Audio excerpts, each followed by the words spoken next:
Bonjour à tous, pour cette nouvelle émission d'Il était une photo, nous vous proposons cette semaine une carte postale à double dessin datant de 1905, puis nous verrons une photographie représentant des ingénieurs de l'usine allemande de Romba datant de 1911. Mais revenons tout de suite sur la première carte postale, la voici.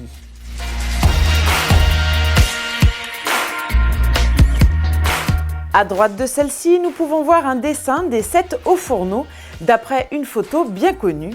Et à gauche, on découvre un dessin particulièrement intéressant qui montre une scène de travail à l'usine au milieu du 19e siècle.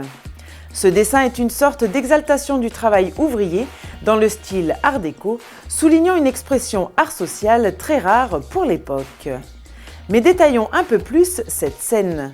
Côté décor, on aperçoit une roue, une poulie, une courroie de transmission à partir du tambour d'une machine à vapeur, symbole de la révolution industrielle, qui fixe le cadre.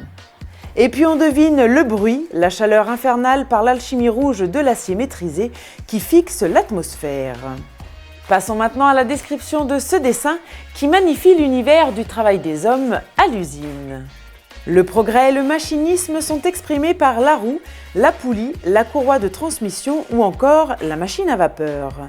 La virilité masculine des ouvriers lamineurs est mise en avant avec le côté moustachu, puissant, résistant car ils travaillent sans gants, fort et méprisant le danger. L'habileté des gestes des cingleurs est également mise à l'honneur avec le premier forgeron qui tient à main nue une grande tenaille ou écrevisse permettant de maintenir une loupe ou une masse de fer rouge tout juste sortie du four et déjà affinée, avec le second cingleur qui frappe la barre de fer avec son marteau pour en achever l'épuration, et enfin avec le troisième ouvrier qui est sûrement le chef d'équipe, la tête légèrement relevée, le regard fixe qui surveille fièrement les opérations. Par cette prestance, on sent que cet homme a le sens des responsabilités. Passons maintenant au deuxième document de cette émission, qui est une photo représentant des ingénieurs de l'usine allemande de Romba, datant de 1911.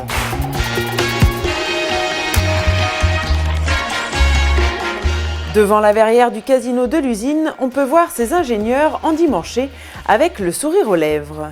Pour eux, c'est une fierté d'appartenir à l'usine la plus moderne de la Lorraine allemande comme de la Lorraine française, mais aussi de l'Allemagne et même de l'Europe. Ils éprouvent un sentiment supérieur d'appartenir à une sorte de caste, celle des ingénieurs. Des ingénieurs tous issus des écoles scientifiques et techniques les plus prestigieuses d'Allemagne. Ce corps d'ingénieurs à l'origine de la révolution industrielle est devenu le ferment de toute modernité industrielle, de toute culture d'usine, mais aussi du progrès. Aujourd'hui, tout a disparu, tout a été dynamité, il n'y a plus aucun corps ouvrier qui travaille. C'est une page qui se tourne sur ce monde sidérurgique, mais qui reste tout de même très présente dans la mémoire des travailleurs de l'époque, mais également des habitants de la vallée de l'Orne. Voilà, cette émission est terminée et clôture cette série de cartes postales sur l'usine de Romba. On remercie le service communication et surtout l'historien Jean-Jacques Sitek pour son aide à la réalisation de ces émissions. Et on se retrouve dès le mois de septembre pour de nouveaux numéros d'Il était une photo. D'ici là, passez de bonnes vacances et rendez-vous à la rentrée.